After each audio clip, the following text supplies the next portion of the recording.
ओम नमः शिवाय। सोमवार का दिन शंकर भगवान को समर्पित होता है। सोमवार के दिन भक्त भोलेनाथ को प्रसन्न करने के लिए विशेष पूजा अर्चना करते हैं। कुछ लोग सोमवार के दिन व्रत भी रखते हैं ताकि भगवान शिव की विशेष कृपा प्राप्त की जा सके। बाबा भोलेनाथ के आशीर्वाद के लिए अगर आप भी सोमवार का व्रत कर रहे हैं तो शिव व्रत कथा को पढ़कर या सुनकर इस उपवास को अवश्य पूर्ण करें। सोमवार व्रत की विधि। नारद पुराण के अनुसार सोमवार के व्रत में व्यक्ति को प्रातः स्नान करके भगवान शिव जी को जल और बेलपत्र चढ़ाना चाहिए तथा शिव गौरी की पूजा करनी चाहिए। शिव पूजन के बाद सोमवार व्रत की कथा को पढ़ना या सुनना चाहिए। इसके बाद केवल एक समय ही भोजन करना चाहिए। साधारण रूप से सोमवार का व्रत दिन के तीसरे पहर तक रखा जाता है, मतलब कि शाम तक रखा जाता है। सोमवार का व्रत 3 प्रकार का होता है: प्रति सोमवार व्रत, सौम्य प्रदोष व्रत और 16 सोमवार का व्रत। इन सभी व्रतों के लिए एक ही विधि होती है। सोमवार की व्रत कथा। एक समय की बात है, किसी नगर में एक धनी व्यापारी रहता था। सब कुछ होने पर भी वह व्यापारी अंतर मन से हमेशा बहुत ही ज़्यादा दुखी रहता था, क्योंकि उस व्यापारी का कोई पुत्र नहीं था। दिन रात उसे यही चिंता सताती रहती थी। पुत्र पाने की इच्छा से वह व्यापारी प्रत्येक सोमवार भगवान शिव की व्रत पूजा किया करता था। सायंकाल को व्यापारी शिव मंदिर में जाकर भगवान शिव के सामने घी का दीपक जलाया करता था।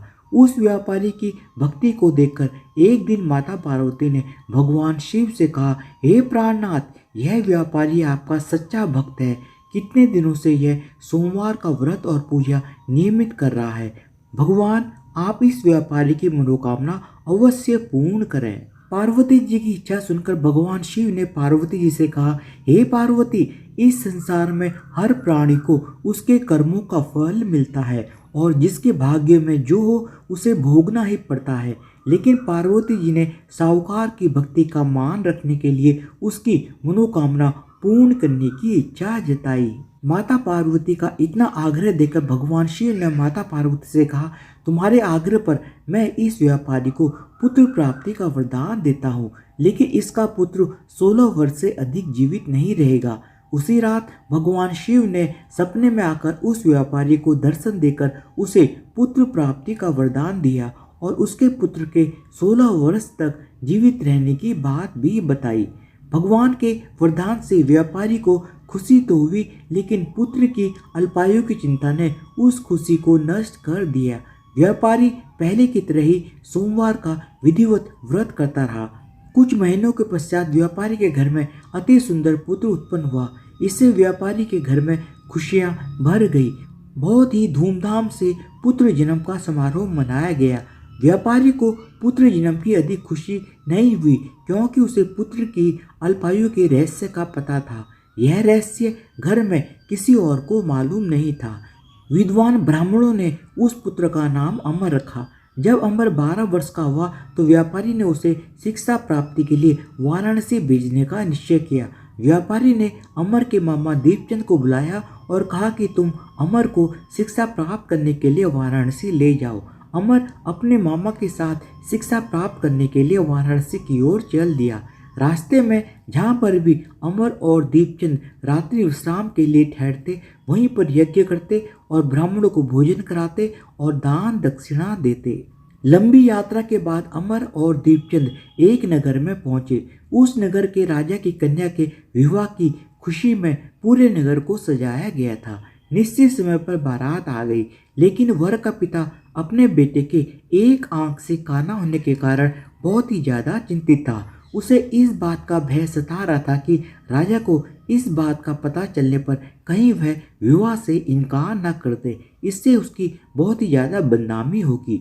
वर के पिता ने जब अमर को देखा तो उसके मस्तिष्क में एक विचार आया। उसने सोचा, क्यों ना इस लड़के को दूल्हा बनाकर राजकुमारी से विवाह करा दूं। विवाह के बाद इसको धन देकर विदा कर दूंगा और राजकुमारी को अपने नगर में ले जाऊंगा। वर के पिता ने इसी संबंध में अमर और दीपचंद से बात की। दीपचंद ने धन मिलने के लालच में वर के पिता की बात को स्वीकार कर ली।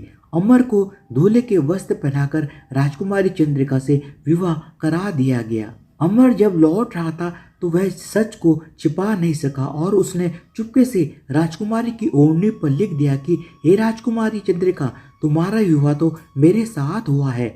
मैं तो वाराणसी में शिक्षा प्राप्त करने के लिए जा रहा हूँ। अब तुम्हें जिस नवयुवक की पत्नी बनना पड़ेगा वह तो एक आंख से काना है।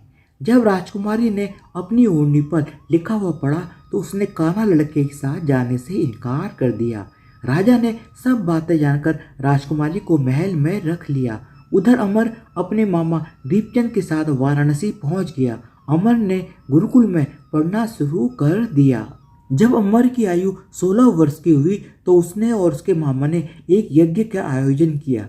यज्ञ की समाप्ति पर ब्राह्मणों को भोजन कराया और खूब अन्न वस्त्र दान किए। रात को अमर अपने शयन कक्ष में सोने के लिए चला गया। भगवान शिव के वरदान के अनुसार सेनावस्था में ही अमर के प्राण पखेरु उड़ गए। सूर्योदय होने पर मामा दीपचंद जब अमर के कमरे में गया तो मृत अमर को देखकर जोर जोर से रोने पीटने लगा। आसपास के लोग भी एकत्र होकर दुख प्रकट करने लगे। मामा के रोने और विलाप करने के स्वर समीप से गुजरते हुए भगवान शिव और माता पार्वती ने भी सुने। पार्वती जी ने भगवान शिव से कहा, हे प्राणनाथ, मुझसे इसके रोने का स्वर सहन नहीं हो रहा है। आप इस व्यक्ति के कष्ट अवश्य दूर करें। भगवान शिव ने माता पार्वती के साथ अदृश्य रूप में समीप जाकर अमर को देखा तो पार्वती जी से बोले, हे पार्वती, यह तो उसी व्यापारी का पुत्र है। मैंने इसे 16 वर्ष की आयु का वरदान दिया है। इसकी आयु तो पूरी हो गई है।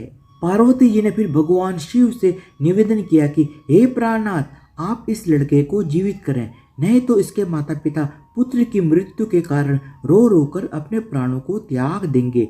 इस लड़के का पिता तो आपका परम भक्त है, वर्षों से सोमवार का व्रत करते हुए आपको भोग लगा रहा है। पार्वती के आग्रह करने पर भगवान शिव ने उस लड़के को जीवित होने का वरदान दिया और कुछ ही पल में वह जीवित होकर उठ बैठा। शिक्षा समाप्त करके अमर अपने मामा के साथ अपने नगर की ओर चल दिया। दोनों चलते हुए उसी नगर में पहुंचे जहां अमर का विवाह हुआ था। उस नगर में भी अमर ने यज्ञ का आयोजन किया। समीप से गुजरते हुए नगर के राजा ने यज्ञ का आयोजन देखा। राजा ने अमर को तुरंत पहचान लिया।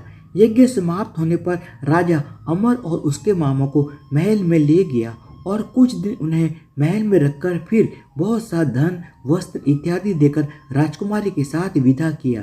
रास्ते में सुरक्षा के लिए राजा ने बहुत से सैनिकों को भी साथ में भेजा। दीपचंद ने नगर में पहुंचते ही एक दूत को घर भेजकर अपने आगमन की सूचना भेजी। अपने बेटे अमर के जीवित वापस लौटने की सूचना से व्यापारी बहुत ही ज्यादा प्रसन्न हुआ। व्यापारी ने अपनी पत्नी के साथ स्वयं को एक कमरे में बंद कर रखा था। भूखे प्यासे रहकर व्यापारी और उसकी पत्नी अपने बेटे की प्रतीक्षा कर रहे थे। उन्होंने प्रतिज्ञा कर रखी थी कि यदि उन्हें अपने बेटे की मृत्यु का समाचार मिला तो दोनों अपने प्राण त्याग देंगे। व्यापारी अपनी पत्नी और मित्रों के साथ नगर के द्वार पर पहुंचा।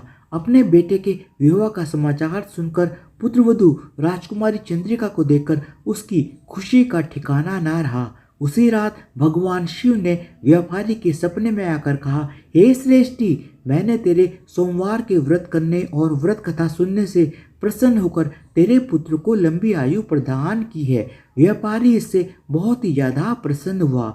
सोमवार का व्रत करने से व्यापारी के घर में खुशियां लौट आई। शास्त्रों में लिखा है कि जो स्त्री पुरुष सोमवार का विधिवत व्रत करते हैं और व्रत कथा सुनते हैं उनकी सभी इच्छाएं पूरी होती हैं। धन्यवाद। बोलो भगवान शिव जी की जय हो, माता पार्वती की जय हो। ओम जय शिव ओंकारा, प्रभु हर शिव ओंकारा, ब्रह्मा विष्णु सदा शिव, ब्रह्मा विष्णु सदा शिव, अर्धांगी धारा। ओम जय शिव ओंकारा, एक कानन चतुरानन पंचानन राजे हंसानन गरुड़ासन हंसानन गरुड़ासन वृषवाहन साजे। ओम जय शिव ओंकारा।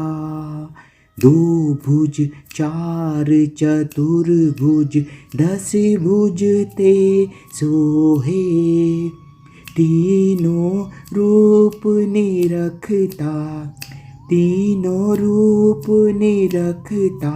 त्रिभुवन जन मोहे।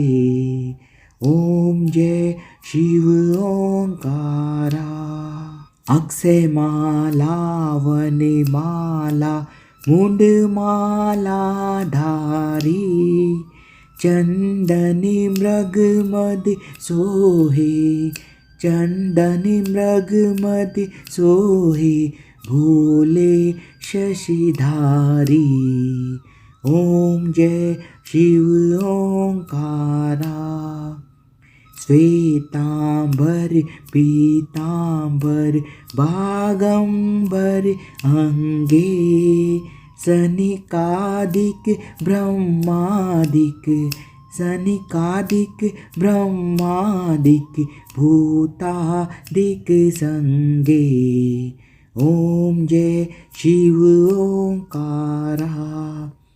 कर में सृष्टि कमंडलु चक्र त्रिशूल धरिता जग करता जग हरिता जग पालन करता। ओम जय शिव ओंकारा। ब्रह्मा विष्णु सदाशिव जानत अविवेका प्रणवाक्षर के मध्य यह तीनों एका।